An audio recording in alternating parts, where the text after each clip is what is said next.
in future, shattered dreams, end of times ain't what it seems. Hello, friends. This is Sam Chaney reporting for Weaponized News. Today, May 6, 2026. Thank you for joining us on this Wednesday edition of Weaponized News. We don't have Ruckus on the line today. We're going to get him on tomorrow, hopefully. He's celebrating winning the war against Iran for the 68th time. Just kidding, Ruckus. Just kidding. No, seriously, he's busy at work. Where do we even start? Trump says Iran is giving up their nuke program. It's just not true. So more Orwellian level of lying coming out of the White House, out of Trump every day now. It's just lie upon lie upon lie. We'll cover it. They're trying to distract from all the lies, the collapsing economy, with bread and circuses. Trump promoting UFC fighting on the White House lawn.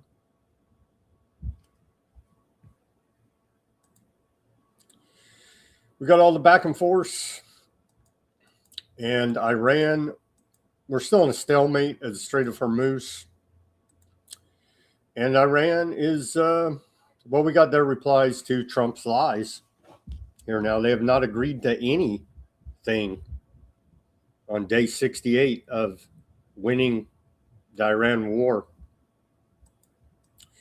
There's some unconfirmed reports, and maybe confirmed by now, that America signed off on the bombing of Beirut by Aardvark land earlier today. That's what a report out of Al Jazeera, I believe it was Fars News, but I did not see any confirmation of that. Wouldn't surprise me. We have some domestic news here. We have public health news. We have a lot of economic news, Strait of Hormuz, where are we at there, geopolitical news, and the ongoing demolition of southern Lebanon, moving up there to downtown Beirut. And also the genocide on Gaza continues. All of that and much more on this Wednesday edition of Weaponized News. Thank you for joining us. It's just checking on the chat here. Nobody in the chat so far. Get in that chat and send me some hate. Tell me how much you love Trump. Tell me how much I'm a panicking. I have Trump derangement syndrome because I can't afford gas. Well, anything for his lies. You know what I mean? He's got to be paid shills. I don't know. Some are true believers in the lies and the government, and the majority got to be paid shills. They're like, I'll pay for anything as long as Iran doesn't get a nuke. Like, really? That's the level of idiocy we're at here? Maybe. Maybe. All right, let's get to this day in our history. On this day in our history of May 6th, we go back to the year 1527. In 1527, we saw Spanish and German imperial troops sack Rome, ending the Renaissance.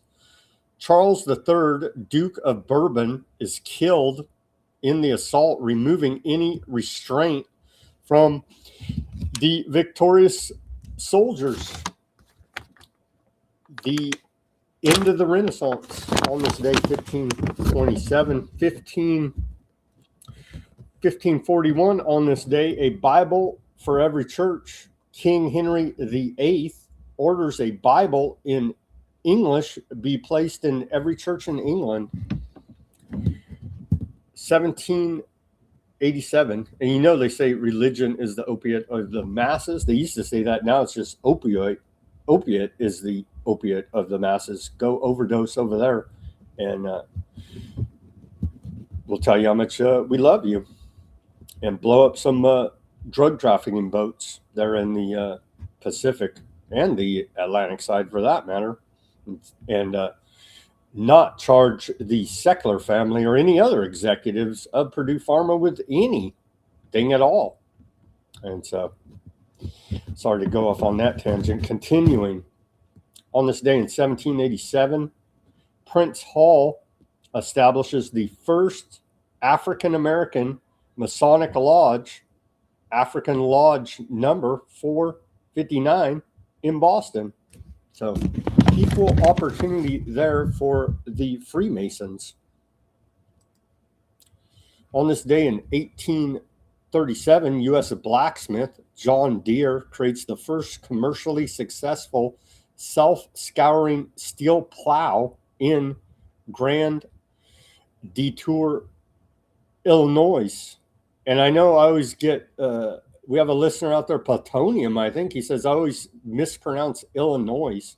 Well, I'm from California, so we say stuff funny here.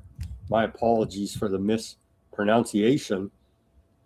On this day in 1840, the world's first adhesive postage stamp, the penny black, is first used in Great Britain. Here's, if you have one of these, it's probably worth a whole lot for those stamp collectors out there.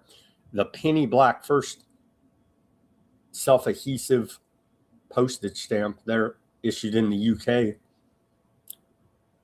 And I like how they put the little all-seeing eye depictions there. That's good of them. That's good of them. Okay, continuing here. On this day in 1851, American physician and inventor John Gorey patents a, quote, refrigeration machine to make ice. On this day in 1853, we saw first major U.S. rail train disaster, killing 46 in Norwalk, Connecticut. 1861, on this day, Arkansas and Tennessee become the 9th and 10th states to secede from the Union as part of the Northern War of Aggression there, the American Civil War. 1937 on this date. At that time, it was known as the Age of the Zeppelins. German airship Hindenburg explodes in flames in Lakehurst, New Jersey, killing 35 of the 97 passengers on board and one person on the ground,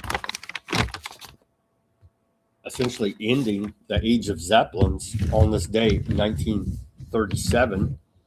1945, on this day, Axis Sally delivers her final propaganda broadcast to Allied troops during World War II. Her propaganda broadcasts began on December 11th, 1941. 1954, on this day, English athlete John Bannister becomes the first man to run a sub 4-minute mile, recording 3 minutes 49.4 seconds at Iffley Road Track in Oxford. Quite an achievement at that time. I remember running the mile in high school. What was the best I did it? I think I got under 6 minutes, and that was like a hell of a thing. Like, or maybe I want to say 6, very close to 6 minutes, and that was like a hell of a thing. So imagine cutting 2 more minutes off that. Dude was booking for sure. 1968, on this day, one of my all-time favorites, Johnny Cash at Folsom Prison. Johnny Cash at Folsom Prison, recorded live on this day, 1968. Or no, it was recorded, it was released on this day. It was recorded in January of 1968 there at Folsom Prison in California, just a little bit east of Sacramento. 1994, on this day, Folsom Prison Blues, right? Yep. On this day in 1994, the Channel Tunnel linking Folkestone, England to Calais, France officially opens, the latest wonder of the world, it was dubbed at that time. And then also in 1994, on this day, the U.S. House of Representatives passes the federal assault weapons ban, and it subsequently has sunsetted. And federal crime data says it had no major impact on crime here in America, but give up your right to self-defense for your own safety. I'm sure that the government will take care of you. On this day, 1996, body of former CIA director William Colby is found washed up on a riverbank in southern Maryland 8 days after his disappearance. It was all just a coincidence, nothing, no funny business or foul play there for sure. On this day in 1997, the Bank of England is given independence from political control, the most significant change in the bank's 300-year history. And then finally, on this day, 3 years ago, in 2023, we saw the coronation of King Charles III and Queen Camilla at Westminster Abbey, London. First monarch crowned in the UK in 70 years. And he's not even English. Imagine that. What a funny joke it all is. And Trump praised him as a great man. Jimmy Savile's best friend there, King of England. And it's all so cute and funny, isn't it? Here's our segue to the news. Trump selling the bread and circuses with a UFC fight on the White House lawn. Yes, this is real. We are there in Idiocracy Clown World. And anything to distract from the reality, the harsh reality created by Trump's policies. Here's a picture. I think a lot of people haven't seen this yet. I'll give you that. I think you'll probably be able to do okay with it. Wow. The media's gonna go crazy. Not bad, right? Championship belt. Dana White was here last night. Did you know that? He was here last night. He loves this guy. He loves all of them. Here's another one. This is another. They're going all the way out, all online. It's all people invited. Our country is invited to this. It's free. Here's a picture. I think a lot of people haven't seen it. That's where we're at. UFC cage matches on the White House lawn, June 14th.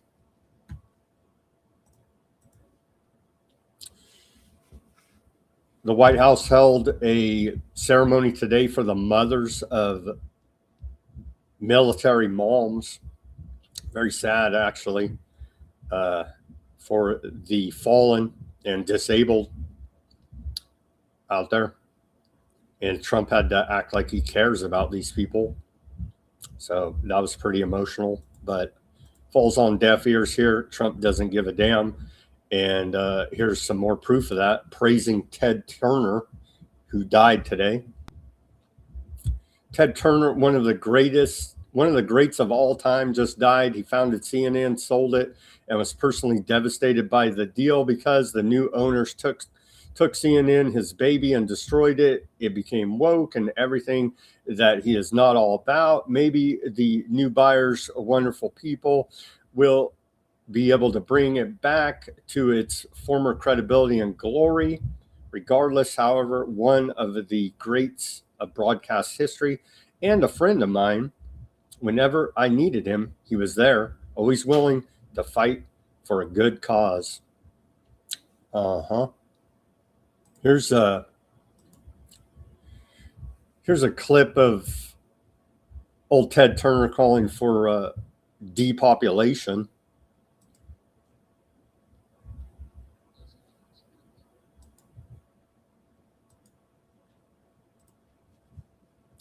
I believe this is on Charlie Rose's show. So this is what Trump praises this dude. That's why we have global warming. What's wrong with the population? I mean, with too many people. That's why we have global warming. We have global warming because too many people are using too much stuff. But if there were less people, they'd be using less stuff. Mr. Turner, I was wondering if you think it's a good idea to reduce 90% of the population because we are being overpopulated by a lot of 90%. 80. Prince Philip said 80, sir. I go with 85. I think 2 billion is about right. Right, me too. Thank you. Exactly. One child policy. So if Trump was a real populist leader, man of the people, as he sold to us, he'd be calling out Ted Turner as a Malthusian eugenicist depopulator. But Trump's in the same club. Sorry to report to you here now. And more about this stupid ballroom. They'll go shoot people and stage up evidence against them to get this ballroom passed. Reportedly $1 billion taxpayer funded budget now. Trump said this earlier today. The White House ballroom is going up rapidly on the east side of the White House. The only reason the cost has changed is because after deeper rooted studies, it is approximately twice the size and a far higher quality than the original proposal, which would not have been adequate to handle the necessary events, meetings, and even future inaugurations. The original price was $200 million. The double-sized, highest quality completed project will be something less than $400 million. And that's another lie, because I'm sure the price tag will come in a lot higher than Trump's claimed $400 billion there. But he's getting his surveillance center, trafficking hub there under the White House, his bunker.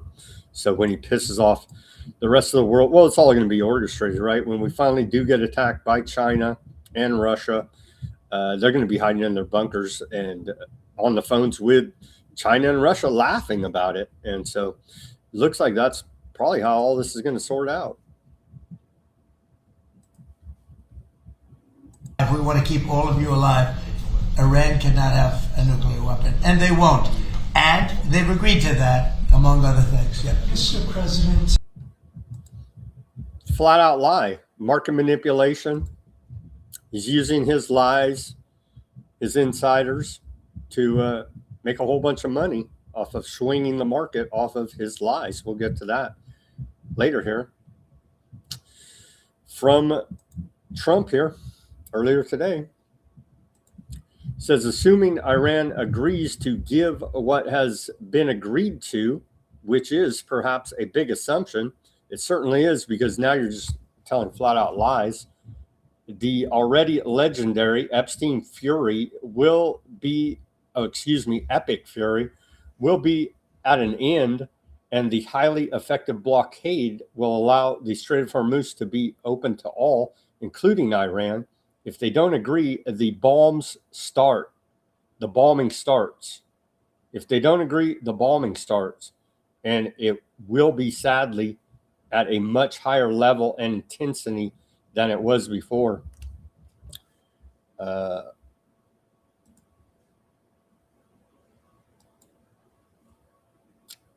There's President Trump threatening to kill a whole lot of people there. U.S. Central Command put out this post earlier today. It says U.S. forces disable vessel in Gulf of Oman attempting to violate blockade. U.S. Central Command went on to say U.S. forces operating in the Gulf of Oman enforced blockade measures by disabling an Iranian-flagged unladen oil tanker attempting to sail toward an Iranian port at 9 a.m. Eastern time earlier today. U.S. Central Command forces observed MT Hassan as it transited international waters en route to an Iranian port of the Gulf of Oman.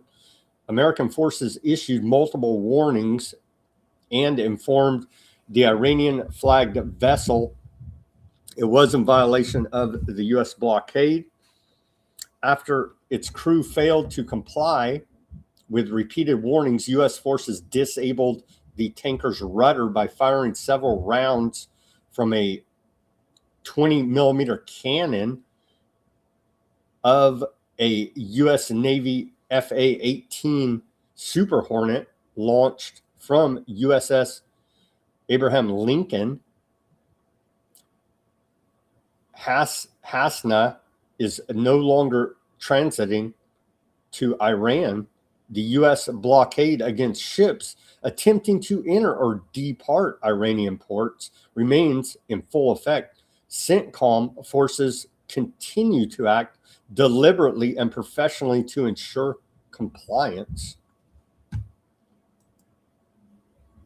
We're now, like the Constitution says, we're obligated to be the police of the Strait of Hormuz there. So I'm glad that we're doing it. Glad that we're doing it. Right, Google? Right.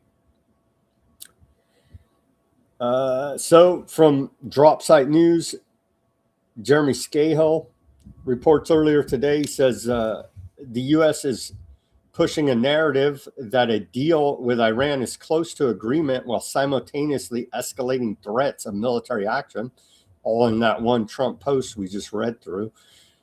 Trump is using media leaks and public threats to pressure Tehran after failing to secure Iran's unconditional surrender. While Iranian officials say they remain fully engaged in diplomacy, they are also preparing for a possible resumption of the war.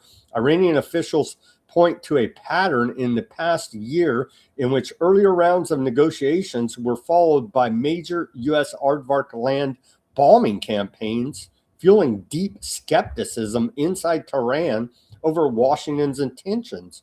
Well, they're friggin' terrorists. That's all we need to know about it. And they're going to nuke us in 2 weeks, right?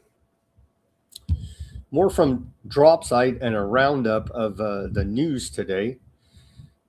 They say Iranian state-linked news outlets denied reports that Tehran and Washington are close to finalizing an agreement to end the war, saying Iran has not yet formally responded to the latest U.S. proposal. Is this again Barron Trump, Marco Rubio, Kushner on the shoe phone talking to Trump on a can? Like, there's a continued problem of a major disconnect and Trump telling outlandish lies. A source told to SAM news agency that Iran has not yet delivered an official response to the Americans' latest text, which reportedly contains unacceptable clauses despite claims in U.S. media that the two sides are nearing a one-page agreement. Fars news agency separately reported that no new written messages have recently been exchanged between Iran and the United States, and said some Western media reports are being pushed with specific objectives. According to Fars, claims published by Axios and Reuters appear aimed less at reflecting realities on the ground and more at influencing global markets, particularly by lowering oil prices. Last week, Iran submitted a 14-point proposal in response to the United States' 9-point plan. Both reports state the proposal clearly outlined Iran's red lines and broader framework for ending the war and was delivered to Washington through a Pakistani intermediary. We reported all that. The TASSAM news source said today's American media narrative is largely aimed at justifying Trump's retreat from his own recent hostile action, referring to the pausing of Operation Freedom, adding that Washington's use of threats and force has repeatedly failed against Iran and only worsened conditions for the United States and its allies. The source added that Iran had been reviewing the latest American proposal before the Americans once again resorted to an unwise method, referring to renewed escalation, which paused the process. Iran has now resumed its review and will notify the mediator once it reaches a conclusion. 4 days ago, Iranian Foreign Minister spokesman Baghdadi said the American side had submitted a written response to Iran's proposal and that the Iranian team was reviewing it. Axios, Aardvarkland mouthpiece, had earlier today reported that the White House believes a one-page memorandum of understanding with Iran to end the war while establishing a framework for more detailed nuclear negotiations is now within reach. A political source quoted by Fauxious said Axios, in many cases, publishes the wishes of the American side in the form of news reports, and this type of atmosphere building can be a prelude to the beginning of a new round of exchanging proposals. A economic analyst told Fauxious News the media actions by Axios and other Western outlets should be analyzed within the framework of psychological operations. The main objective of this media narrative is to lower West Texas oil prices and manage public opinion inside the United States. Yeah. Thank you very much, Trump, the White House, all you liars in the media. Thank you for running military-grade psychological operations against the American people. We truly do appreciate your propaganda and lies. Report out of the Washington Post. Iran damaged 228 U.S. military structures, far more than officially acknowledged.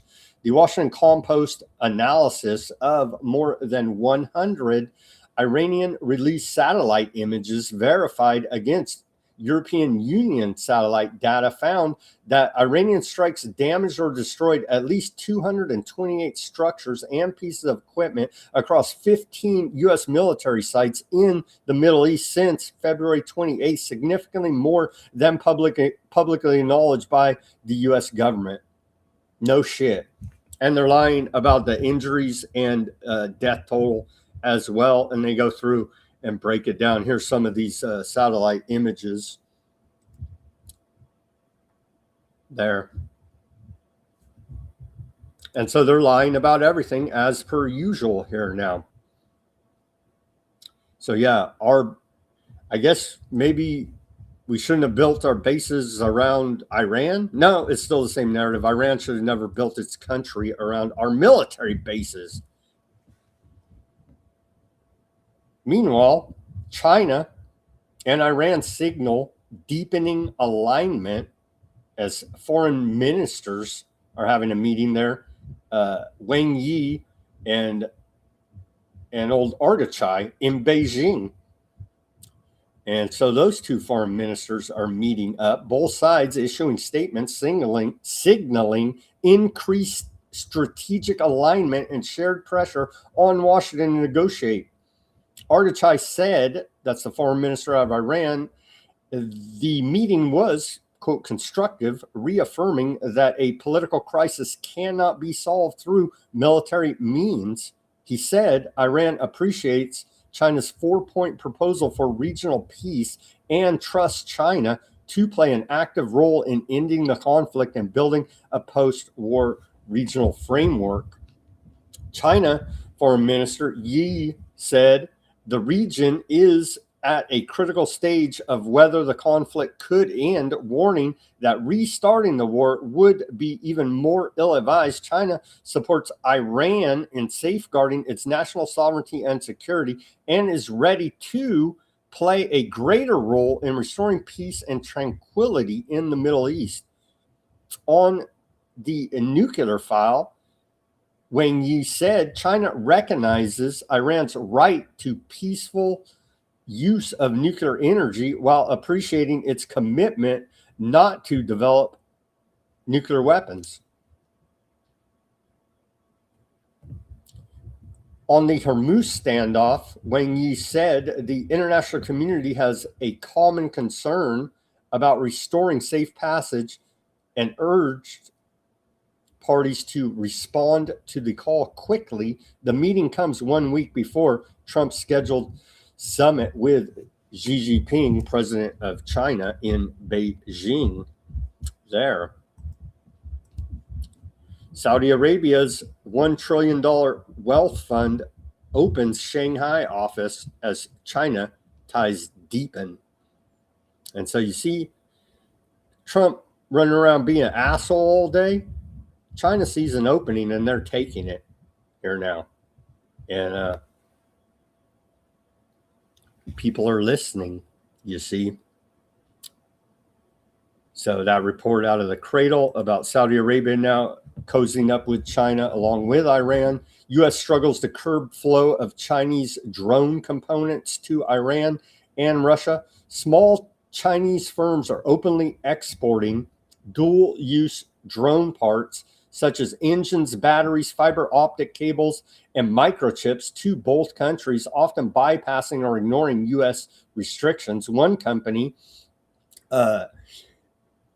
Jimin Victory Technology, has reportedly marketed German-designed L-550 drone engines linked to Iran's Shahed 136 attack drones during recent regional conflicts. U.S. officials say curbing the trade is challenging as drones rely on widely available commercial components that move easily through global supply chains. Many of these suppliers are small businesses with limited exposure to U.S. penalties and are increasingly operating in the open.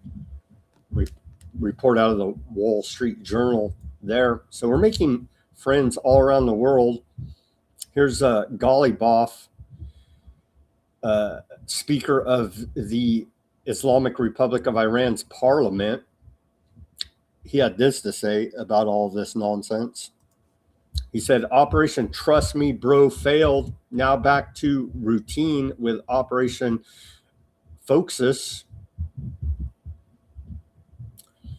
Fauxious.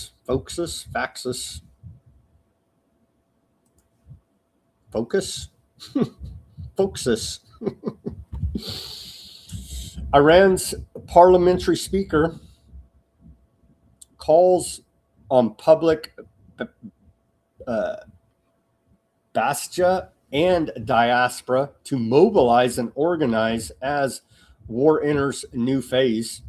Ghalibaf, Speaker of Iranian's parliament, issued his second audio message to the Iranian people earlier today, framing the current moment as one of the greatest wars in contemporary Iranian history and presenting 5 public requests for what he called a new phase of the conflict. Ghalibaf said the enemy strategy has shifted toward economic warfare and media pressure through a naval blockade, economic pressure, and media warfare aimed at destroying national cohesion and forcing Iran into surrender. He said officials have a duty equal to wartime, requiring what he called warrior management. His 5 requests include to all Iranians practice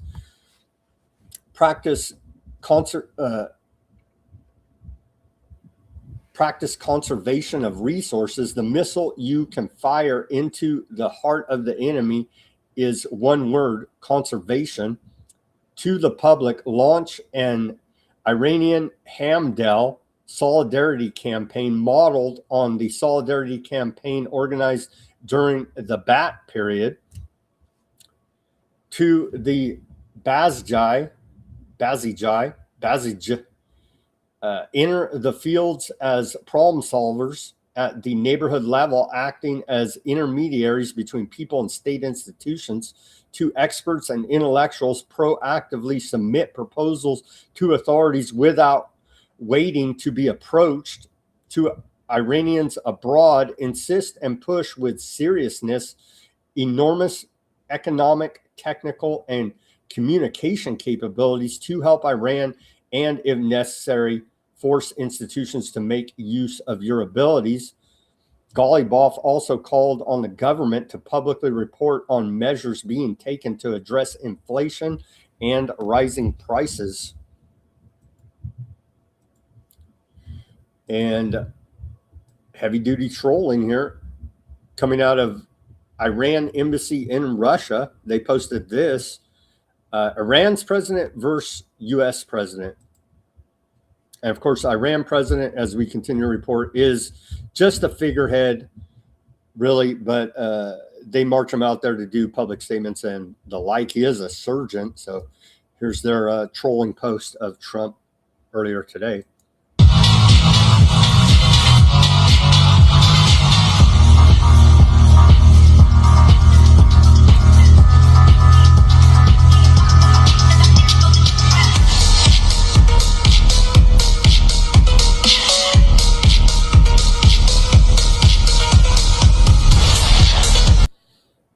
So Persian is a surgeon, and Trump's an actor in the WWE Hall of Fame, and that's the difference between the two presidents there.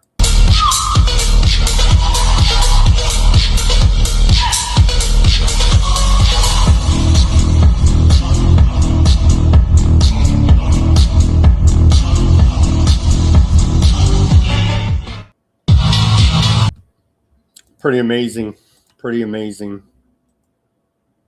level of trolling going on here. Here's some propaganda out of the State Department. Little Marco Rubio, who he's having a hard time keeping the lies straight as well. Not part of the negotiations, strangely enough. Secretary of State, little Marco Rubio. I got to ask you, what is your hope for America at a time such as this? My hope for America? And my hope for America is what it's always been. I think it's the hope I hope we all share. We want it to continue to be the place where anyone from anywhere can achieve anything. Where you're not limited by the circumstances of your birth, by the color of your skin, by your ethnicity, but frankly, it's a place where you are able to overcome challenges and achieve your full potential. I think that should be the goal of every country in the world, but I think in the U.S., we're not perfect. Our history is not one of perfection, but it's still better than anybody else's history. Now, ours is a story of perpetual improvement. Each generation has left the next generation of Americans freer, more prosperous, safer, and that is our goal as well. And as we come upon this 250-year anniversary, I think we have a lot to learn and be proud of in our history. It is one of perpetual and continuous improvement, where each generation has done its part to bring us closer to fulfilling the vision that the founders of this country had upon its founding. I would hope that we would get a government that ended the never-ending stream of propaganda and lies. I know, fat chance, right? It's not going to happen. And again, one more time, because this is a key document in all of these lies. Again, the State Department, U.S. Department of State, right there, statedepartment.gov. Everybody can go there and cite this document when they tell you about, oh my gosh, Iran is going to nuke us, and we're in this war for nuclear weapons. I know regular listeners are tired of it, but here it is again, debunking the war propaganda and lies coming out of the White House. Epic fury is only the latest round of an ongoing international armed conflict with Iran, as the United States has explained in multiple letters to the UN Security Council, including most recently March 10th. The United States is engaged in this conflict at the request of and in the collective self-defense of its ally, Aardvarkland, right there, as well as in the exercise of the United States' own inherent self-defense. So it's right there, it says. And so they can save all that. We're going to be nuked in 2 weeks propaganda. And just cite this. We're not going to be able to get this today because it was just released about, I don't know, an hour ago before we came on air. But the U.S. did just release its new national security strategy. Last year's we went over and made a little documentary about it. This year's is only 16 pages, but we're going to circle back all Raggedy Ann to that tomorrow. Here it is. But feel free to go over it. U.S. counterterrorism strategy is what this is being called. So we'll take a look at that tomorrow due to the interest of time here. Okay, some here and there domestic stories. We're not getting mass deportations. We are getting mass data centers. Trump admin abandons accelerated training program to quickly deploy thousands of new ICE agents hired in recent months, according to a report out of the Politico. So, yeah, we're not getting mass deportations here. Vivek Ramaswamy, Mr. Technocracy, there in Ohio, wins the Republican primary for governor yesterday. Let's hear some of this nonsense. All of the polls that try to suggest Trump's influence is waning are completely false. Yeah, everybody loves record high fuel prices and then passed on to the rest of the economy. These liars are going to find out. Look, all of these polls that try to suggest that Donald Trump's influence is waning are completely false. Donald Trump has never been stronger, especially with the Republican base. And you saw it last night in Indiana. He's become more than Donald Trump. He is an icon of the ages. And when he speaks, people listen. And I know the left doesn't like to hear that, Stuart, but it's fact. And you saw it last night on display. Well, they got big technocracy going on there in Indiana. And I guess Republican voters love being lied to. And they love aardvark land propaganda. Here's a press release from AIPAC. AIPAC congratulates pro-aardvark land candidates in Ohio and Indiana.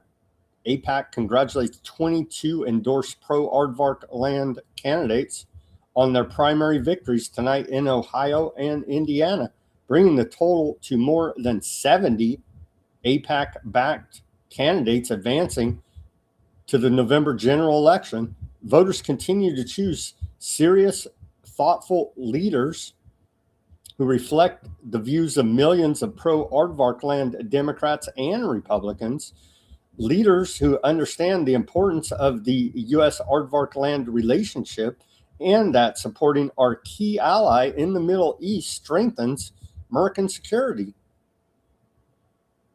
AIPAC's grassroots members are proud to stand with pro-aardvark land Democrats and Republicans, showing once again that supporting the U.S. aardvark land relationship is both good policy and good politics. Again, the unregistered foreign agent there, AIPAC. And so we do appreciate their efforts to corrupt the U.S. political process. Continuing here, what do you do with a drunken Hegseth? I don't know. What do you do with a drunken Patel? He did win the gold medal for Epstein cover-ups. The Atlantic claims FBI Director Kash Patel, previously accused of being intoxicated while working at the FBI, hands out bourbon bottles with his name engraved on them in an unprecedented move. Here's the alleged Kash Patel. I can't look at you straight because I'm covering up Epstein files bourbon brand. I can say unequivocally that I never listen to the fake news mafia. And as when they get louder, it just means I'm doing my job. I'm on the job. I'm the first one in. I'm the last one out. I'm like an everyday American who loves his country, loves the sport of hockey, and champions my friends when they raise a gold medal and invite me in to celebrate. He won the gold medal for Epstein file cover-ups. Is this a real picture? I don't know if this is a real picture. Did he really put FBI director on it? I don't know. Atlantic. Kind of skeptical here. I've never been intoxicated on the job, and that is why we filed a $250 million defamation lawsuit. And any one of you that wants to participate, bring it on. I'll see you in court. I can. Did he really put FBI director? Probably did. I don't know. That's according to the Atlantic, and they're also calling for amnesty for all the bat time crimes, for those that can remember that outfit.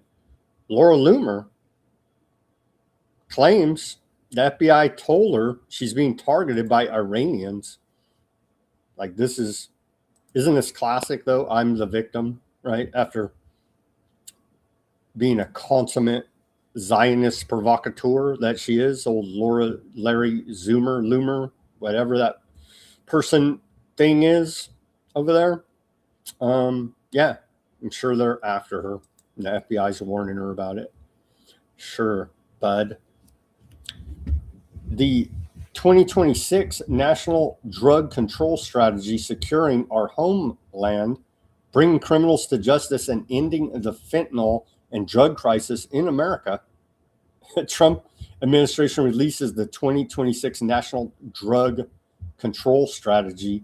They released a lot of reports. We'll have to circle back and take a look at that one as well. Yeah, they did release that report.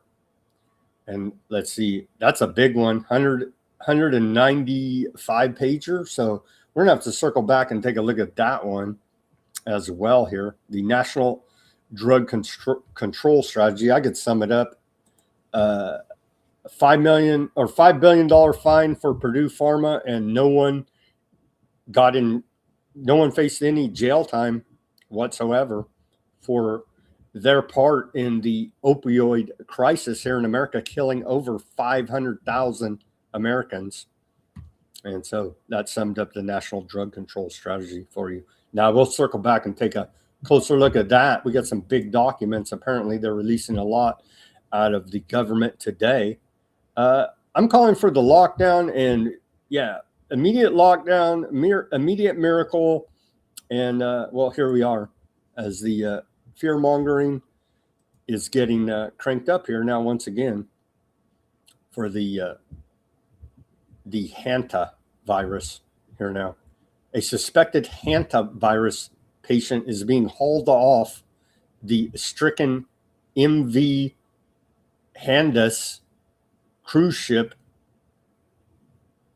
in head-to-toe protective gear on a gurney. And so, yeah, put them in a bubble.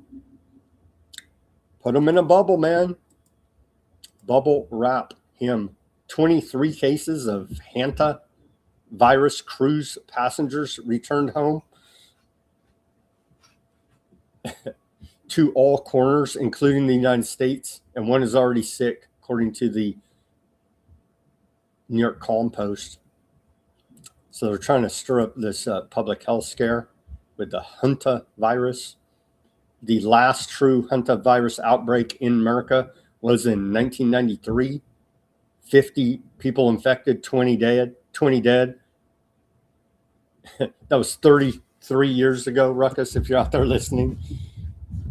And so, yeah, lock everything. Same routine that worked so great during the bat times. We still have bats out there, allegedly, but it all worked wonderful. So let's do that whole routine again. Why not?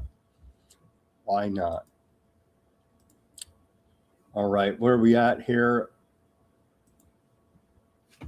Are they really going to do Project Bluebeam? It looks like it. Christian Zionist pastor who attended the secret meeting with government officials about how to reveal the existence of aliens says the truth, and a major disclosure will come this year from our government. And these are the same fools preaching end times prophecy from their skull-filled Bible. So I would take whatever they have to say with as a well.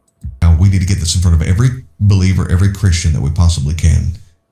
This year there is coming a massive disclosure. The truth, as the government knows it, about UFOs and UAPs is going to be disclosed to the population.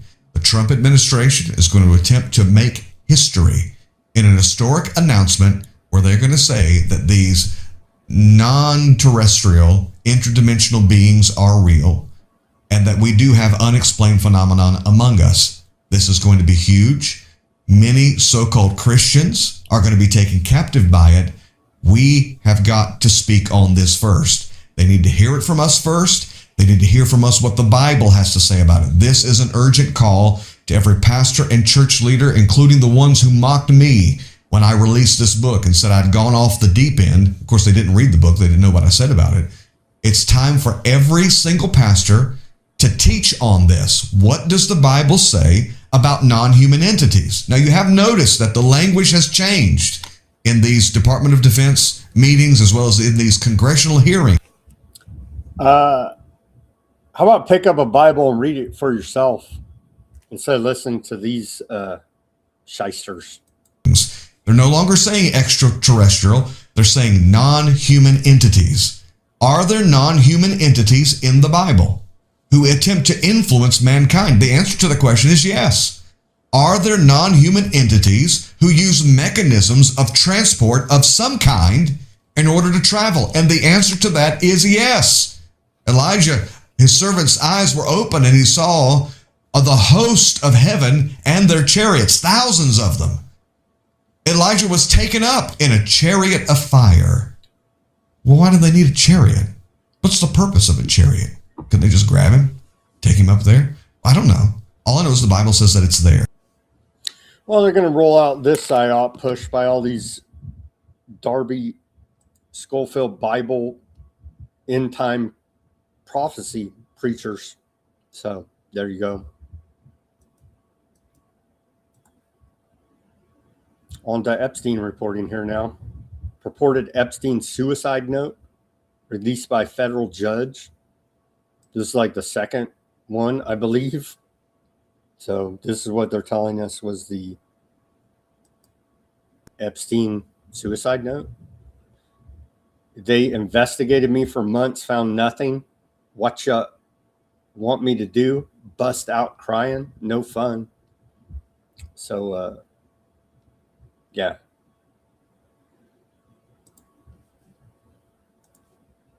Howard Lutnick, Commerce Secretary, who's profiteered handsomely off of Trump's tariffs.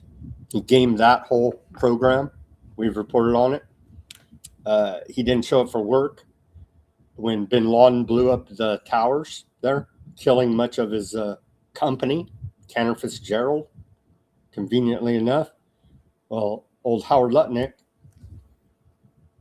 who bragged about taking his family vacation on Epstein Island when confronted about it after denying that it ever happened. Commerce Secretary Howard Lutnick appears before the House panel over Epstein ties earlier today.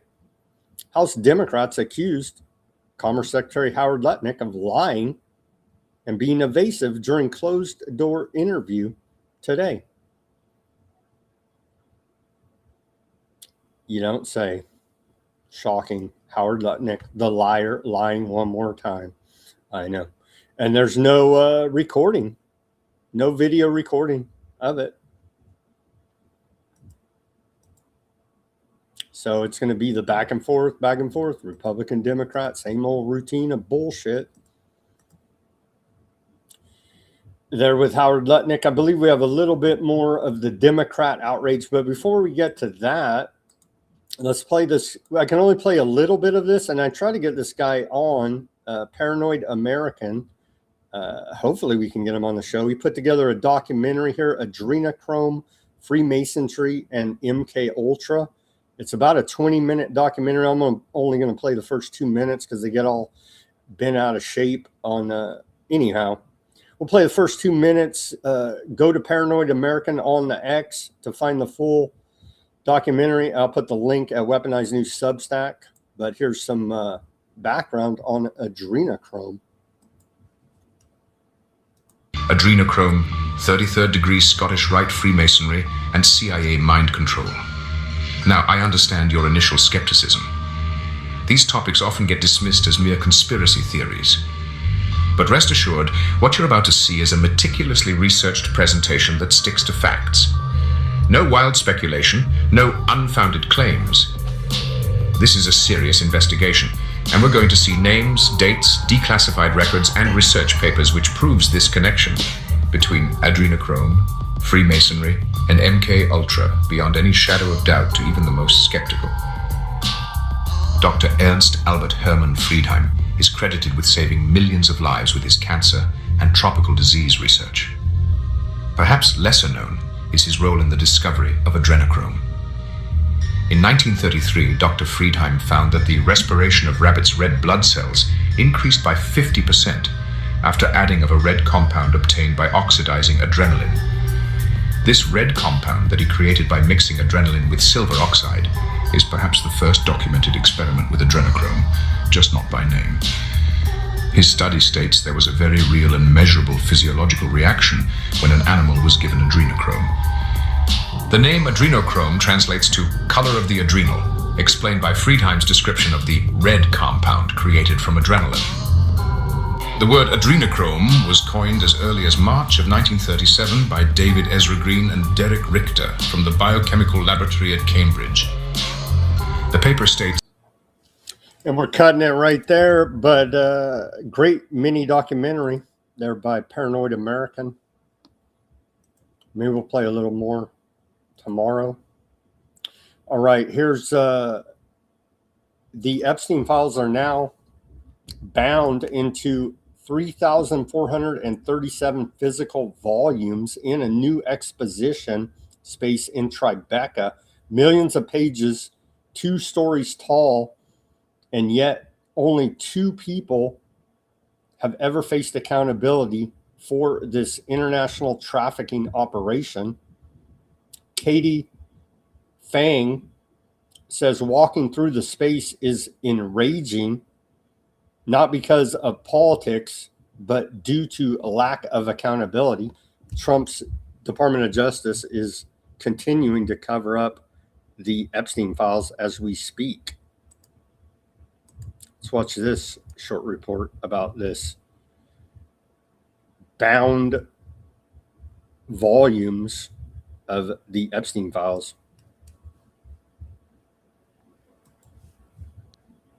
I had the privilege of being able to go before it's open to the public here in New York City to the Donald J. Trump Jeffrey Epstein Memorial Reading Room.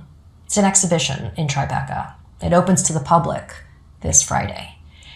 And it is the Epstein files, partially redacted, because that's how they've been released by the Department of Justice so far.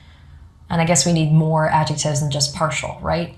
Illegally redacted in some ways, messed up with redactions and others, missing millions of documents. But they've been bound. And as you can see on your screen, there are walls of these volumes of the documents, and they are heavy. They are 5+ pounds each, and just millions of pages of documents. It's 3,437 volumes. That Kash Patel told us that there's no evidence. So here's Lutnick arriving to tell Congress more lies earlier today. Oh, she's on it.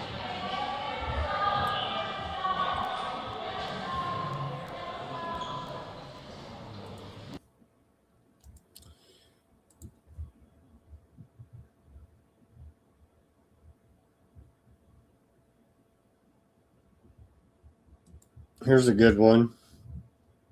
I did not know this.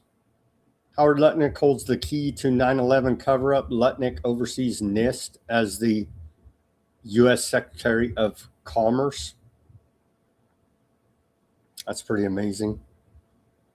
Actually, not, but still is. Of course, NIST, National Institute of Science and Technology, admitted through architects, engineers, scientists, activists pressuring them to finally admit after years and years and years that Building 7 did indeed fall at near free fall speed. So not to go down the 9/11 rabbit hole today, but everybody should take a look at that if you're not aware of Building 7. Here's Ansary, Democrat there on the House Oversight Committee, calling Howard Lutnick a pathological liar. You don't say. Shocking, I know. I feel very comfortable saying that Howard Lutnick is a pathological liar who is enabling the most egregious cover-up in American history.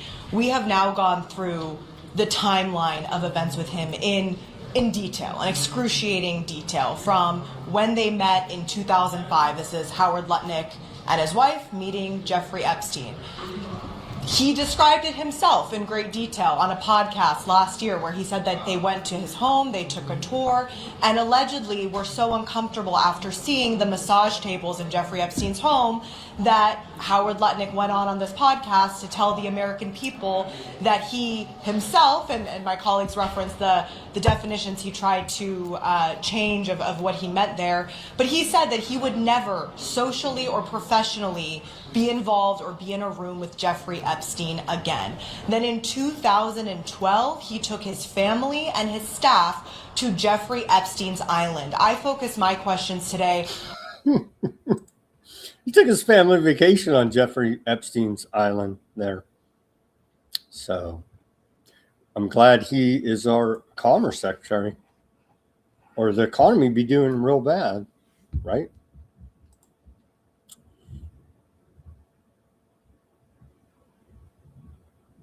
Here's the picture that, remember when the files first came out, the DOJ played around with this one. They put it out, then redacted it, then put it out again. Yeah, that's old Lutnick right there with Epstein on his island. And that's verified from your Epstein files. Let's go ahead and take our live commercial break right now.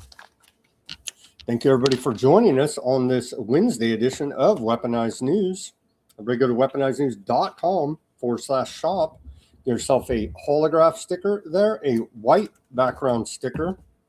I can pick it up here. We got the white background sticker and the clear background sticker. You'll get a clean one. That's the demo model.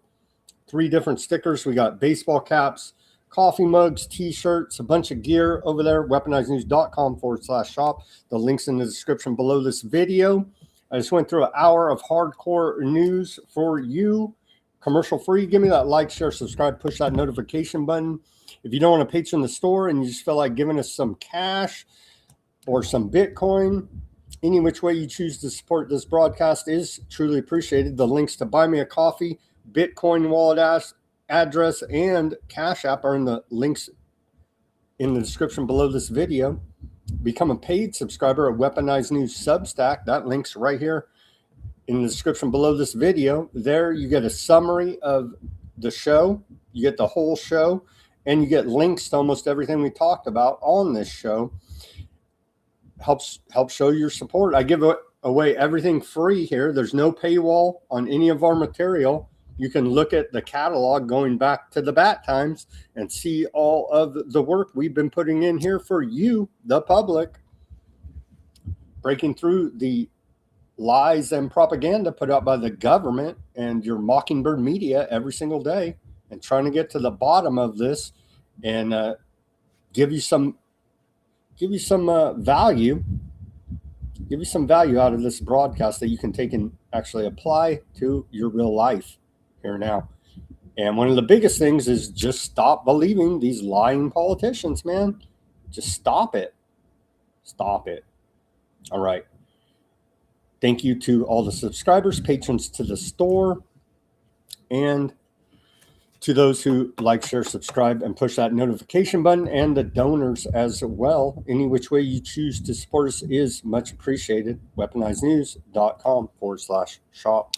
Get yourself some stickers today. All right, welcome back to the second half of Weaponized News on this Wednesday, March 6, 2026 edition.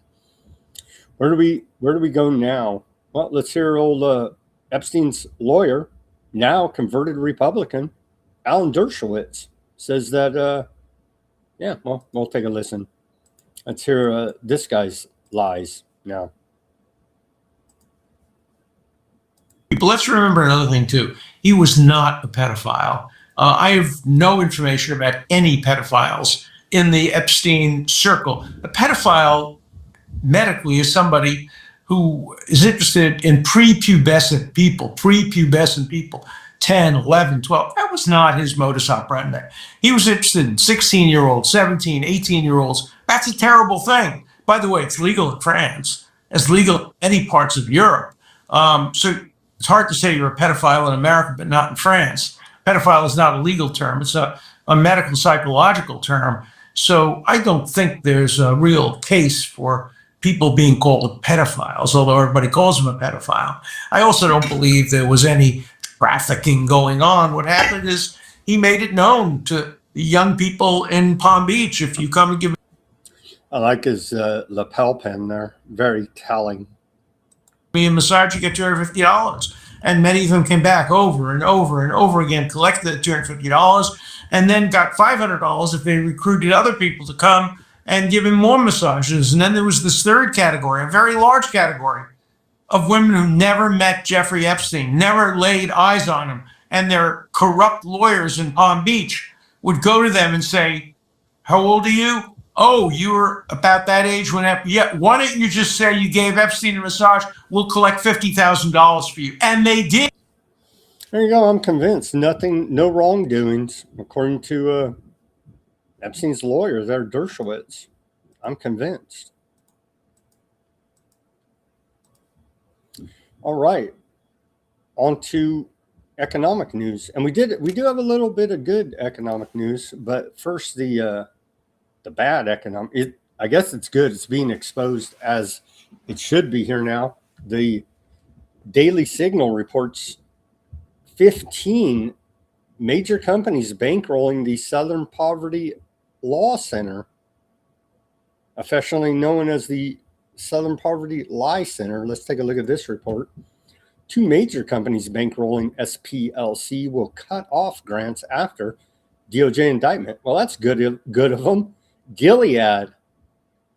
And Gilead famously brought us remdesivir, right? That saved everybody's life during the bat time.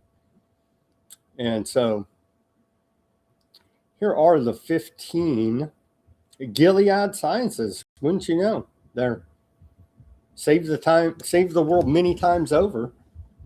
And so major companies funding the Southern Poverty Lie Center, at least 15 major companies have given the Southern Poverty Lie Center at least $10,000 since 2020, according to an analysis from 1792 exchange confirmed by the Daily Signal's own research.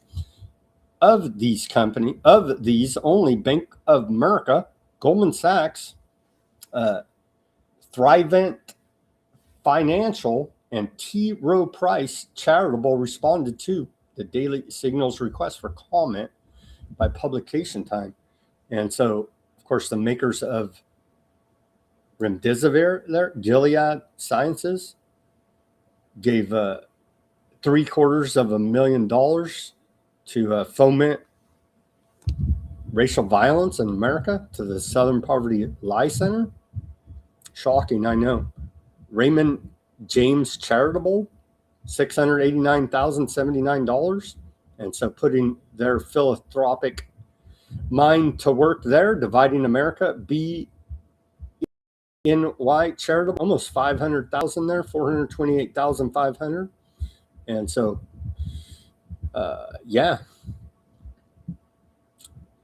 we do appreciate that. The NY Mellon Charitable Gift Fund, fomenting division in America. PayPal, we do appreciate Elon Musk, Peter Thiel, and the crew there.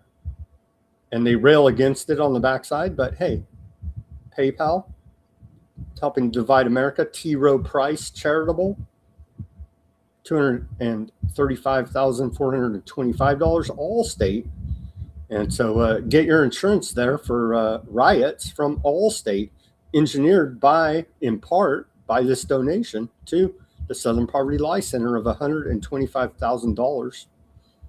TIAA, the foundation for the Fortune 500 financial services company, TIAA, gave the Southern Poverty Lie Center over $100,000, $101,575.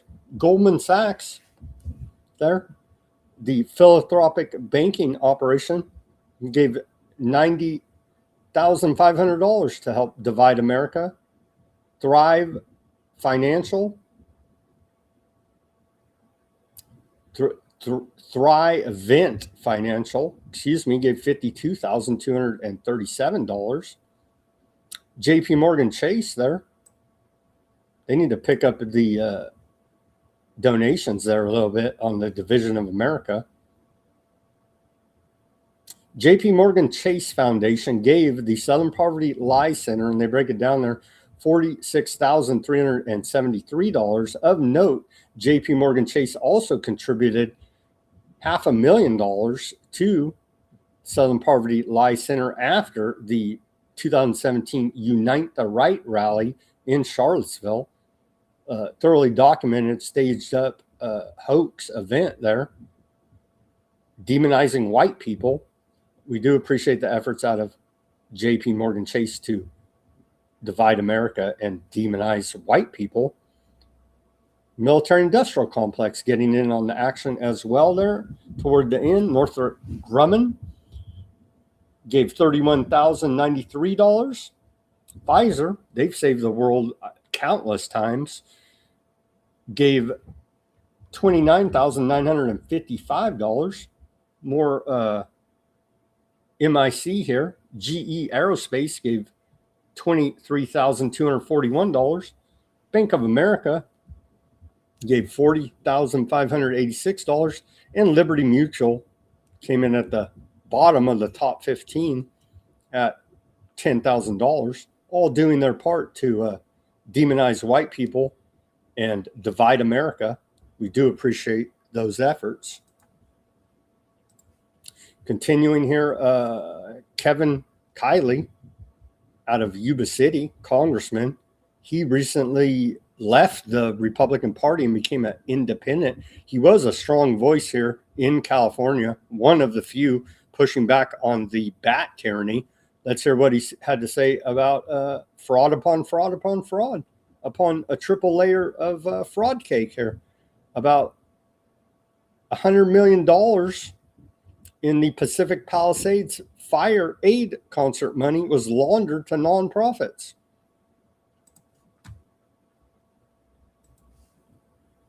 What we have learned is absolutely beyond belief. In the aftermath of these fires, which destroyed 18,000 homes and killed, tragically, 30 people, there was a fire aid concert in which a number of high-profile musicians generously agreed to perform, and people responded in an amazing way. Tens of thousands of people donated, raising $100 million for what they were told was direct relief for the victims. But now we've learned that this money didn't go to the victims at all. Instead, it went to nonprofits, some of which have nothing to do with fire relief, where they should have went to Southern Poverty Lie Center, right? I mean, promote things like voting and civic engagement and multi-generational power building. Some of them aren't even located in LA. So I've asked the Attorney General to open an investigation in order to restore the intent of the donors, in order to make the victims whole. The question shouldn't be what is a fraud. It should be what isn't a fraud. Some good economic news here now, maybe. We may have to get into this hustle. Copper pennies have surpassed 4 cents in actual value, 300% above their face value. This only applies to pennies 1981 and older. So your 1 cent there, 1981 and older, is now valued at around 4 cents. Nickels have surpassed 7.5 cents, 50% above face value. This applies to all nickels in circulation. You can go to the bank and get a $100 box of nickels, and it's worth $150 in melt.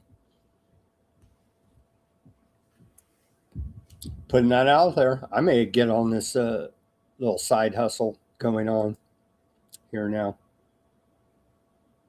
Here's a look at the different nickels. And the years, you got to keep track of the year and the mint here now. And then the pennies as well there.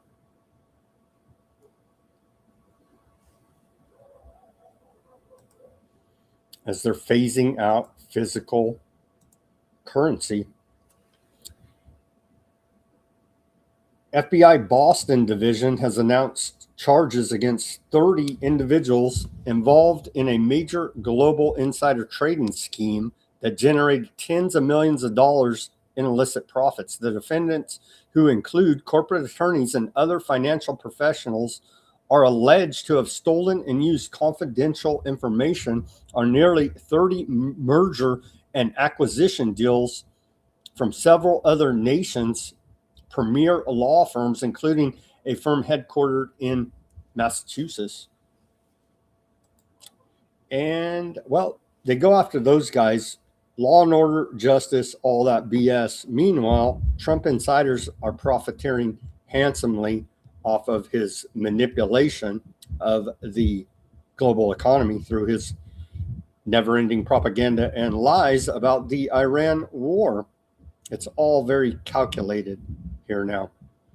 The Odysee report on the X says, according to our analysis, $920 million worth of crude oil shorts were taken 70 minutes before an Axios report claimed the United States and Iran were near a 14-point deal to end the war. At 3:40 a.m. Eastern Time earlier today, nearly 10,000 contracts worth crude oil shorts were taken without any major news. This is equivalent to $920 million in nominal value, an unusually large trade for 3:40 a.m. in the morning Eastern Time. At 4:50 a.m. Eastern Time, just 70 minutes later, Axios reported that the United States is close to a, quote, memorandum of understanding to end the Iran war. By 7 a.m. Eastern Time, oil prices had fallen over 12%, with these crude oil shorts gaining approximately $125 million plus. Minutes later, Iran launched the Persian Gulf Strait Authority, and oil prices surged by 8+%. And here's a nice little chart of this market manipulation, insider trading. They know what they do. But hey, the FBI are getting those bad guys. And they keep telling them, stop doing this. They don't care. The Flex loan, a new type of payday loan pioneered by Advanced Financial in Tennessee, allows residents to borrow up to $4,000 at a 279.5% interest rate. It has burdened low-income borrowers while generating huge profits for lenders. A report out of ProPublica said, imagine that, borrowing money at the cost of 279.5% interest. I'd say that's predatory lending. I'd say that, wow. I'd say that's usury writ large. War on Iran seen steering dollar near term. FX strategist says developments in the U.S. aardvark land war on Iran are expected to drive short-term moves in the dollar, according to FX strategists in a Reuters poll, who maintained their view that the currency will remain range-bound before weakening later this year. So far, the dollar has largely tracked shifts in the war, strengthening when tensions escalate and easing when they subside. It rose about 3% in the first month of the war on short covering and partial safe haven demand, but has since given back most of those gains. At its meeting last week, the Federal Reserve left interest rates unchanged as expected, but a divided committee signaled an extended pause. Rate futures have shifted from pricing in multiple cuts to expecting a hold with even a small chance of a hike by the end of the year. Despite these developments, FX forecasters in the May 1st through 6th Reuters survey were reluctant to significantly adjust their forecasts. But all that really matters is the Aardvarkland shekel, you see. Aardvarkland shekel climbed 1.1% today to its highest level against the dollar in 33 years, driven by investor optimism over a possible U.S.-Iran ceasefire. The currency, which has risen about 9% so far this year, reached 2.9 per dollar, its strongest point since October of 1993.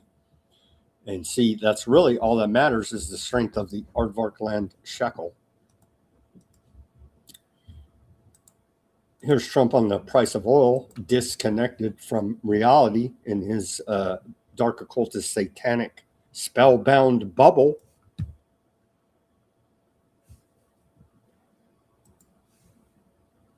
%, and we're up. The stock market's higher now than when we started this war. And I thought oil prices would go to $200, $250. It's at $100 now. And I think you're surprised, and I'm surprised. But even if it went to 200, it would have been worth it. I understand that. It'd be worth it to go to 200. Well, he's not surprised because he and his crew there are manipulating the market on a daily basis now. So the S&P 500 hit an all-time record high. You can't put those stocks in your gas tank or in your tummy now, can you? Up 16.6% since March 30th bottom, $9.6 trillion in market cap in 27 days of trading. Gasoline is at $5.54 a gallon. The last Middle East oil shipment reached California. Minnesota's only level 1 trauma center is about to close. 11.8 million Americans are projected to lose Medicaid by 2034. The stock market and the real economy are living in two different countries. That's a Brian Allen mashup there. Yeah, I would say that's about right. Living in two different countries, more economic propaganda coming out of the White House. Here. In fact, I had the head of one of the big 5 banks in my office yesterday going through the credit card data, and just as Secretary Bessent said, credit card spending is through the roof. They're spending more on gasoline, but they're spending more on everything else too. And so in terms of the jobs picture for the rest of the year, it's really hard to see having the unemployment rate go up, for example. It's probably going to drop a little bit, but it's already very close to full employment. But I think, in fact, I had that guy just with his Cheshire cat shitting grin, just lying like a mother, right? On the Fox News business channel there. Credit card spending is through the roof. That means Americans are going into debt at high rate of interest. That's not good.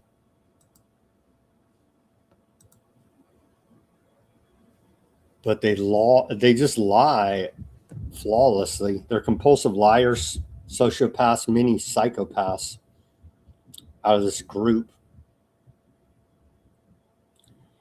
The national average for price of a gallon of gasoline here in America is $4.54, essentially, if you round up, according to AAA. Let's take a look, as we usually do, in the economic section of this show. There you go. And so this is why the Republicans will lose the midterms, no matter how many lies they spin on the Mockingbird media. Here in California, $6.16. I'm not driving, by the way, or very sparingly here now. And the difference there, of course, again, is state taxes and regulation to the national average. But it's killing Main Street here now. It's killing Main Street. Onto the Strait of Hormuz now. What's happening right now? I spoke with 5 people who are financial markets experts in a Twitter forum some couple of weeks back, and I finally got bored and left the damn thing because not one of them talked anything about the physical manufacturing processes behind what's happening in the Strait. And when you destroy helium production, when you destroy fertilizer throughput, when you lock all those resources up, the production system has to fall over. So this is going to be a financial crisis caused by damage to the production system, which is the opposite of the usual situation.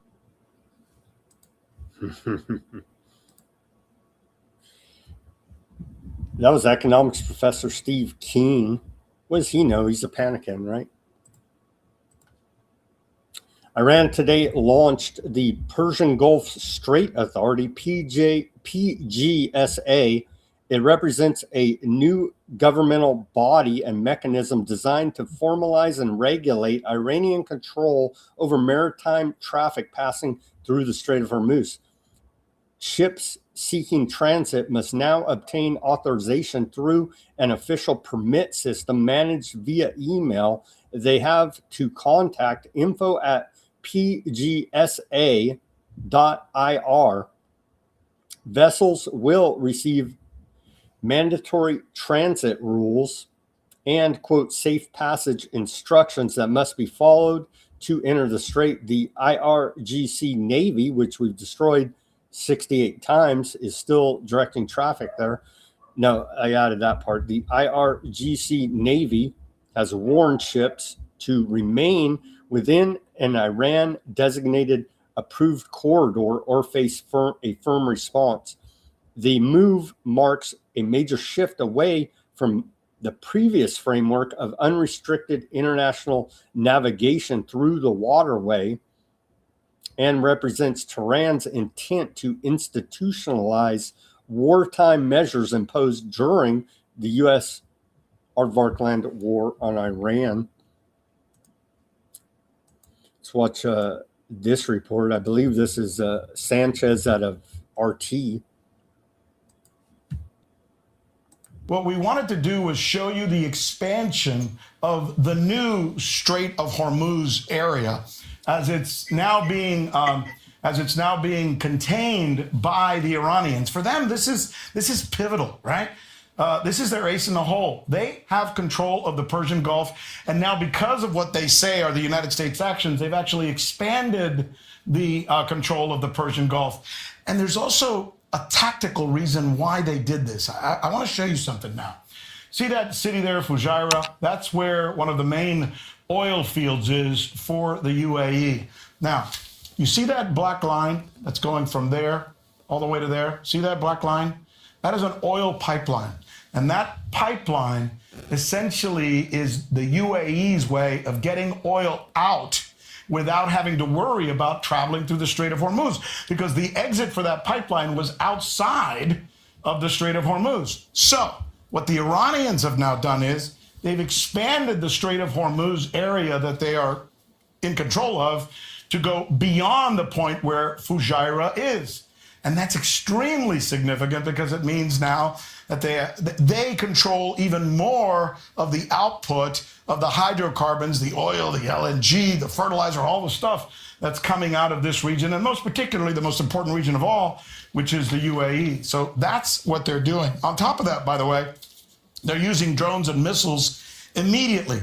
When they heard Mr. Trump announce what he was doing with, what is it again, Project Freedom, they decided they were going to do what they had threatened to do all along, and that is use their missiles to take out whatever's there that's trying to enforce this for the United States. Well, there you go. As you can see, we've won the Iran war there. No? Trust me, bro, failed. Golibov.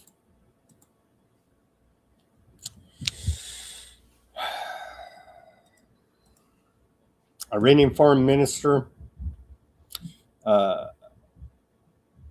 Bakwani, Ismail Bakwani, this character,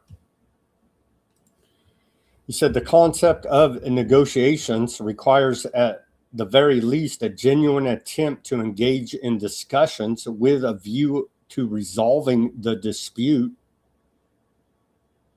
He cites the International Criminal Judge, their judgment of April 1st, 2011. It needs good faith, then meaning that negotiations is not disputation, nor is it dictation, deception, extortion, or coercion. And so there's the international definition of negotiations. I know we're having a hard time. We don't understand what a ceasefire means. We don't even understand what negotiations mean, even under internationally accepted definitions, because Trump just makes up whatever BS he wants to manipulate the markets and keep this whole thing going for aardvark land shekel to be higher, you see, and that's what really matters. On the geopolitical news, North Korea formally drops goal of reuniting with South Korea, according to a report out of the Financial Times. That's not good. It would have been nice if those two could have reunited, but that Cold War front is alive and well. Here's propaganda out of the Department of War, signed by your Department of War Secretary. What do you do with a drunken Pete Hegseth? Fly true maximum lethality. Proudly signed there, posted by the Department of War on a missile. For our people, Department of War meme of the day here. For our people. Protecting the American homeland against the emerging threats of the 21st century. And they didn't have much on this lab meetup. I was looking at the Department of War that reported on yesterday, and they didn't give us much about what happened at this lab meeting they were supposed to have today, Lab Day. And so we'll have to circle back, because they didn't give us any updates. Here it is. Yesterday was announced. Today is War Department Lab Day. If that doesn't scare the hell out of you, I don't know what will. And so that went on today. We haven't had any updates from the Department of War about what all went on there, but I'm sure they'll be bragging about it. So we're going to keep a lookout for that tomorrow.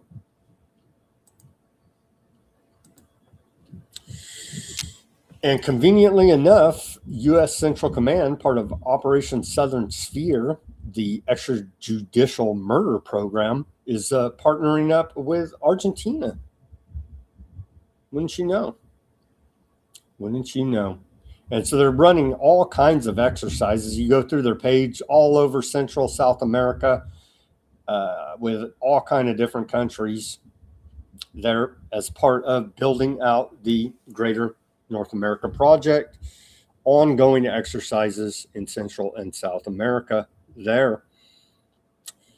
So, but most recently, teaming up with Milei out of Argentina.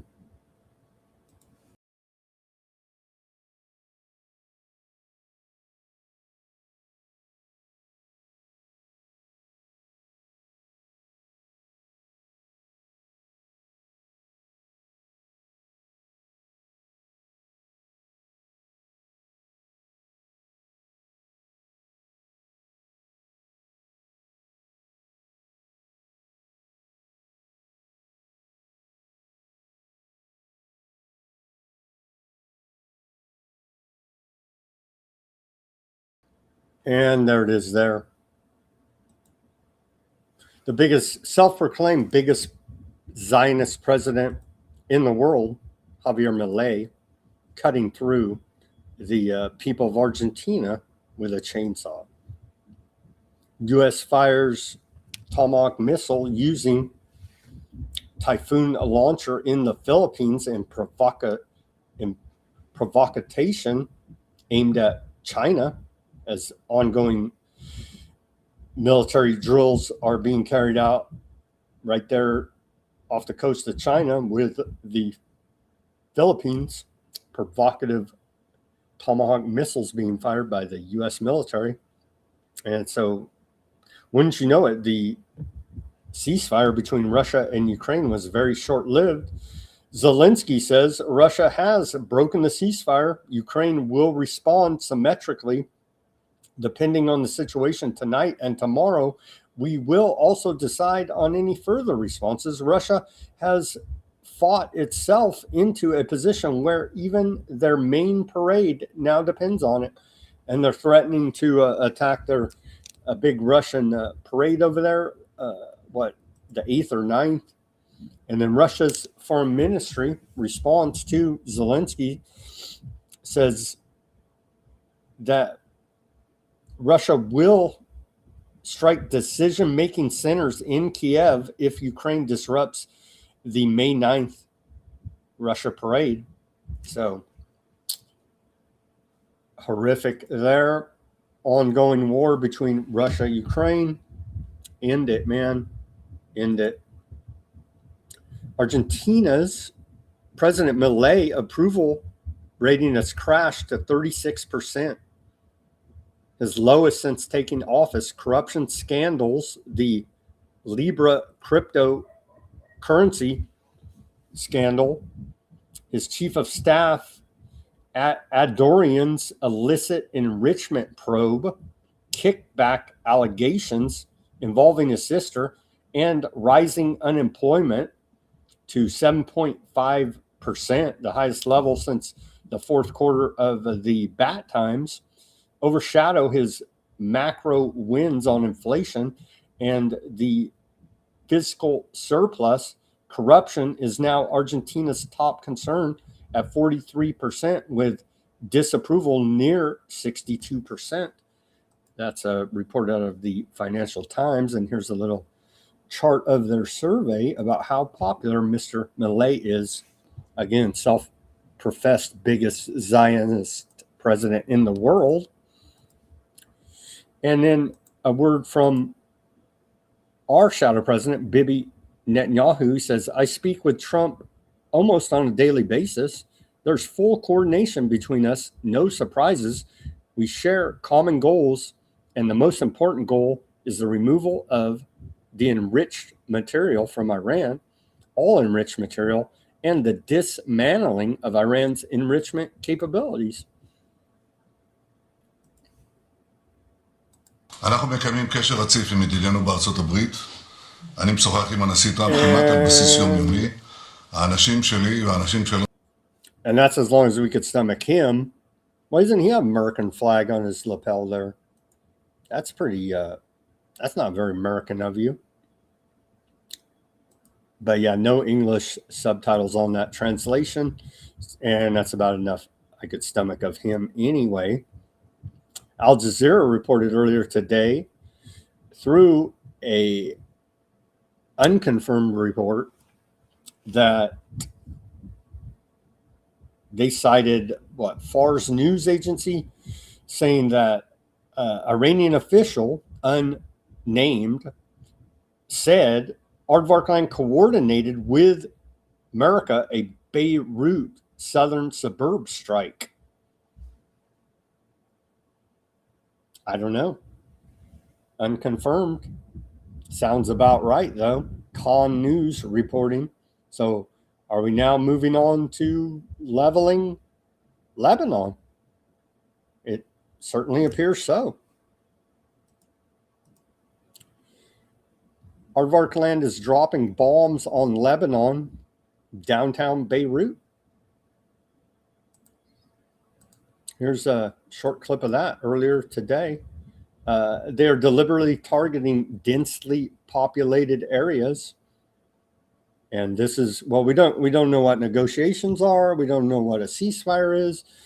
It's hateful to even bring up the definitions of those words. هاي الضربة دغري دغري عنا بوش الباب دغري بوش الباب عندي الضربة.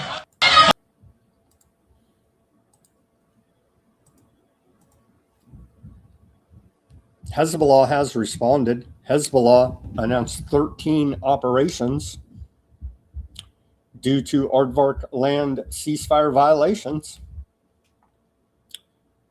So Hezbollah is responding there. And then after they announced 13 operations, they announced another 3 operations in the last 24 hours. They're in Lebanon.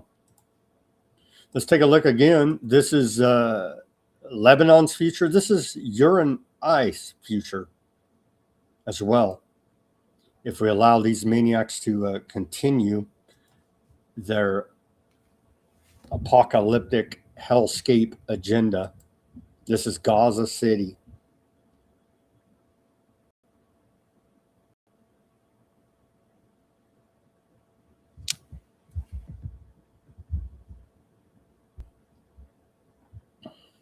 Apocalyptic hellscape.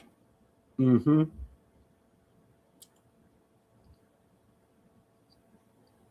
No audio on this video, but yeah.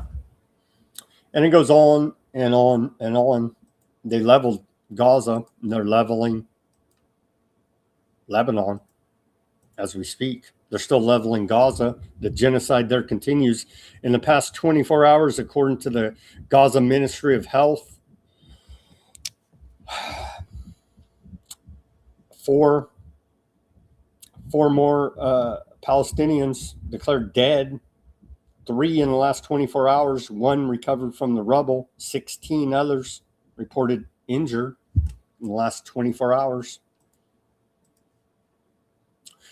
Aardvark land forces have now carried out 1,228 airstrikes and shelling attacks and 1,060 live fire incidents across Gaza since the ceasefire was agreed to last October, according to a report shared by the Palestinian side with mediators and obtained by Dropsite News. And they go through all these different incidences. Many different incidences. 10 incidences were recorded yesterday. Aid is still being blocked, with some getting through. An estimated 37% of humanitarian aid has reached the starving Palestinians as they're under siege. As we continue to report horrific public health conditions, they're having a hard time finding clean drinking water. The sanitation is not good, to say the least. And they're being invaded by rats. Maybe that Humpty virus will break out there as well. So quite horrific. According to reports out of Aardvark Land Channel 15, 2 Aardvark Land soldiers were wounded after a pair of Hezbollah kamikaze drones detonated in their close proximity.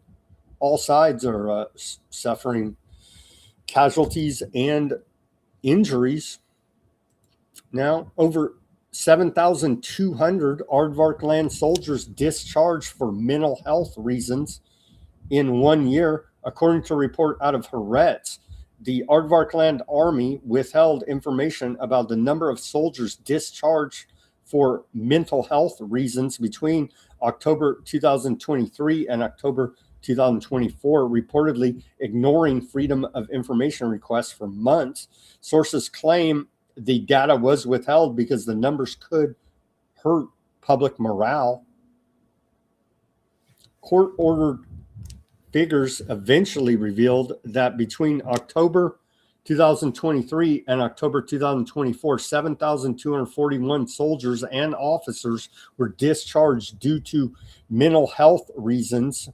This is described as the highest figure in Aardvark Land Army history. However, some military sources suggest the real number may be even higher than the official data suggests. The report also states that thousands of additional soldiers were reassigned from combat roles to rear or logistics positions due to burnout and psychological distress.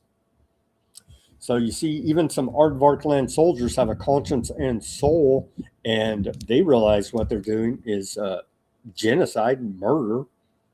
And so murdering women and children can tend to wear on you unless you're fully turned over to evil, you see. And now they have to deal with all these soldiers with PTSD and the whole routine that we know happens to soldiers during war.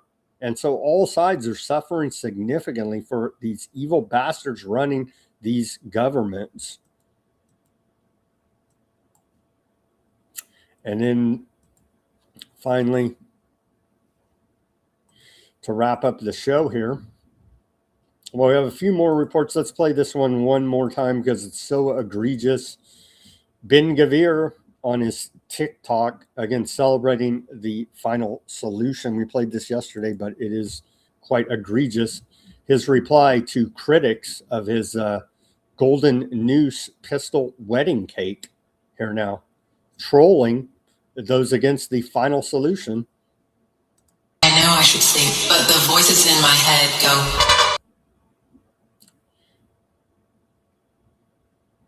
Dreaming of these different nooses he posted on his TikTok. And again, Ben Gavir, the consummate provocateur, always trying to provoke some type of response for his genocidal behavior. And again, here is the cake for his 50th birthday that got everyone so upset, rightfully so.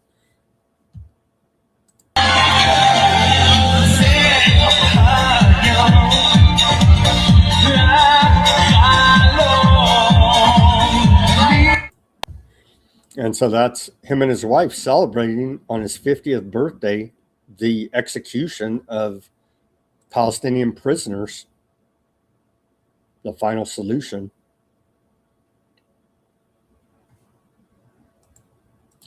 And then, well, we got a couple more stories here. And again, we're going to get more upset at these images, which speak to who they are, their mindset, than the actual women and children being murdered. But here it is once again. Last week, the IDF busted up that Jesus statue, then laughed about it, lied about it, and now this one comes out. A photo recently shared by Aardvarkland occupation forces in South Lebanon captures a soldier mockingly placing a cigarette in the mouth of a statue of the Virgin Mary. This incident is part of a broader pattern of recent desecrations targeting the Christian community in South Lebanon, including a high-profile case in the village of Debel, where a soldier was filmed using a sledgehammer to smash a statue of Jesus on the cross. And we covered that. But I'm sure it's fine to be spit upon by these people for the Christians. They love it, apparently, especially the Christian Zionists. They love being spit upon and their religion disrespected, because anything for these Talmudic Zionists, right? Sure. Have you seen the price of the shekel? And then our final report, Netanyahu appoints Aardvarkland settler who called for the ethnic cleansing of Palestinians to lead the state land authority. Shadow President of America, Prime Minister of Aardvarkland, Bibi Netanyahu, has finalized the appointment of Yahid Ilania, a hardline settler and longtime ally of Finance Minister Smotrich, to head up the Aardvarkland Land Authority. He will now manage 92% of state land and a multi-billion-dollar shekel budget. The move has been hailed by cabinet ministers as a strategic shift aimed at altering the demographic balance in Galilee and Negev, signaling towards unprecedented escalation in the dispossession of Palestinian citizens within the 1948 territories. The appointment comes despite significant legal opposition and warnings regarding his history of overseeing massive land grabs in the occupied West Bank during his tenure at the Settlement Administration. He facilitated the largest expansion of illegal outposts in decades and has openly advocated for the formal annexation of Palestinian territory. His past rhetoric includes calls for the complete ethnic cleansing of the Gaza Strip and its replacement with aardvark land settlers, reflecting the ideological drive to eliminate Palestinians from their own land, i.e., the ultra-Zionist settlers, per the BBC. And so there you go. They are going to take all of that land, and they have a greater aardvark land project to build, you see, and that's really all that matters. All right, let's get to the latest, greatest headlines out of Iran International. Has anything happened here? Have we won the war one more time since we've been on the air? Let's see. Trump says Iran deal will happen, keeps threat of force alive. We covered that. Trump praises retired U.S. officer who raised concerns over Iran deal. Freedom of navigation core pillar of global peace, U.S. envoy says. And they're literally blocking the Strait. Who cares, right? China urges Iran to pursue diplomacy and reopen the Strait of Hormuz. We reported that. Trump predicts Iran war will be over quickly. Sure, bud. Sure, Trump. Sure. And then latest headlines out of Al Jazeera. Trump says Iran agreement very possible. Aardvark land forces bomb Beirut. Quite a headline there. U.S. crude oil futures recover following speculation over U.S.-Iran peace deal. That's to rig the markets. He's lying to the world here now.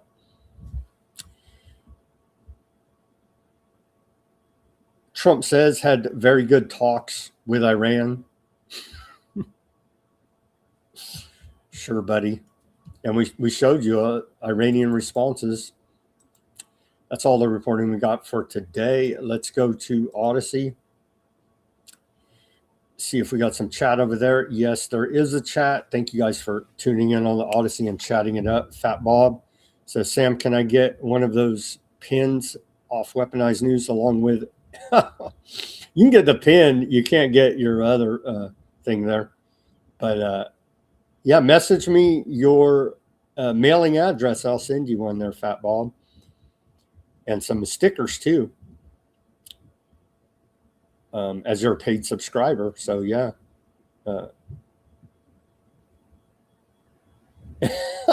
They're saying I'll buy multiples if you make the pin that can't do it. I can't do it. Maybe I will do it. I don't know. Remdesivir saves lives. Fox News said so. I remember the doctors on Fox News said, so it must be true, right? Of course it was. Let's see. John, social engineering by phony philanthropies again. It's kind of their thing. They're the good guys looking out for charity in your heart, you know. Let's see here. Shout out to Danger tuning in over there. Huffman, JP Morgan Foundation, effing L. That would be a tax deductible donation, no doubt. Oh my gosh.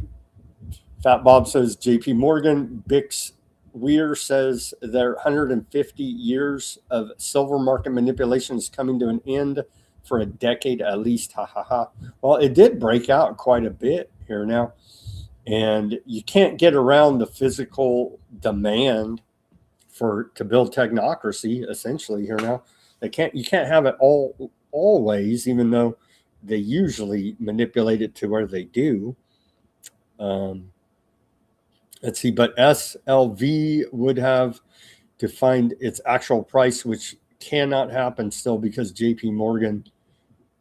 Yeah, I'd say that's about right. When it's going to, yeah, Sam Bix Weir laid out how oil markets are rigged, citing a time the price hit negative $41 a barrel.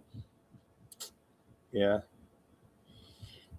People are still falling out due to the miracle. Yeah, they are.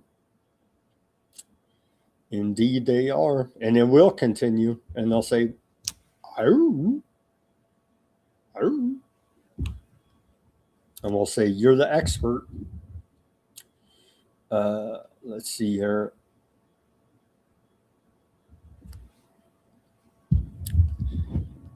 See, John says, if the Congress would just stop funding Aardvarkland and its military, the cost of staging this upcoming attack must be astonishing.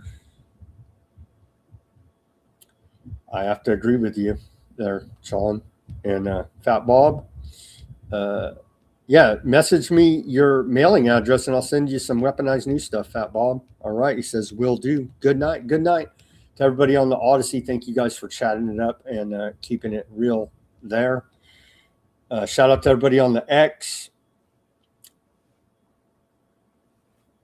I can't remember the name now. Substack, right? Substack. We're live on Substack, I do believe. X, Substack, Bitchute, Kick, Rumble, YouTube. Shout out to all of those viewers and the people in the chat. It's appreciated. Let me blast through these quickly over there on the Rumble. Shout out to Denver, Bardo, Mac on the YouTube. Shout out to you over there. Let's see. Yeah, I don't think we can say that. We'll be in the Comey boat there for TH3 on the YouTube. Let's see here. Pro-Trump or anti-Trump? American Patriot Man on the YouTube. Pro-Trump or anti-Trump?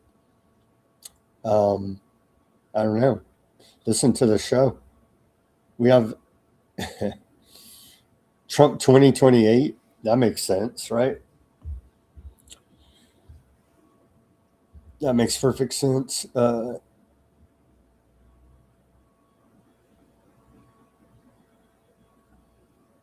Yeah, Democrats are no better than the Republicans.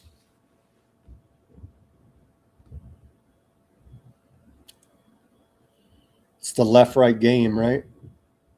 It's the left-right game. Let's see here. Ben, do they know the joys of LARPing? When everything costs more money than it is worth, it's good American fun. Ben on the YouTube. There you go. Beam me up.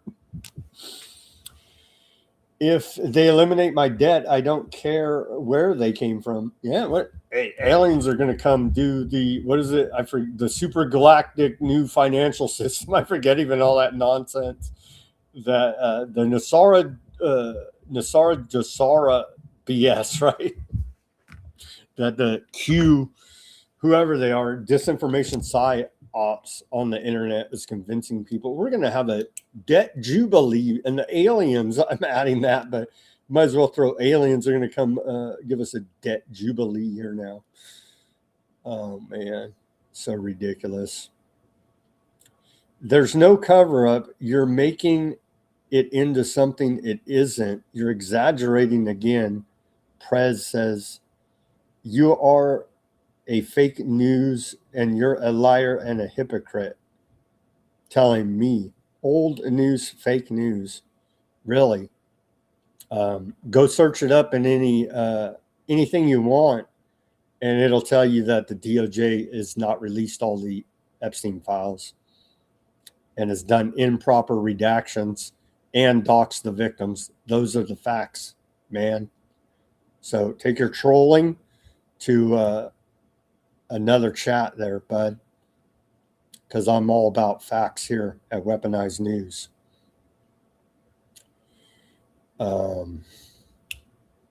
Quite a lively chat there. Iran has no cards, no serious military capability.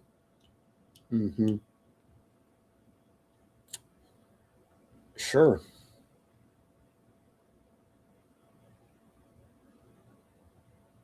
Who needs an army when you control the Strait? They do have a giant army.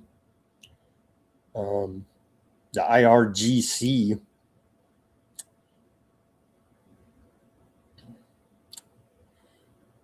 I'm liking some of the troll comments that are new to Weaponized News on the YouTube. Thank you guys for keeping that going. But I would suggest that you go ahead and fact check me. I'm confident my reporting is 100% accurate here. And if it's not, then I will redact it and make corrections. So how you like them apples? All right. Denver says, don't listen to the troll, Sam. I know already, but just want to address it there for those in the chat that may be confused about what's actually going on here. Let's be on alert for any free book from aliens called How to Surf. Bardo said, wasn't that a Twilight Zone episode? I think it was, right? How to Serve Man. I think it was. I've seen that old black and white Twilight Zone episode. Yeah. Be aware of that when they start rolling out that. All right, friends, as always, everybody do your own research, peace, love, and freedom. Speak out and take action. Have a great rest of your Wednesday evening. And hopefully Ruckus will be joining us tomorrow on Thursday edition of Weaponized News. Let's pray for peace. Don't believe the lies and propaganda coming out of the government and your Mockingbird media.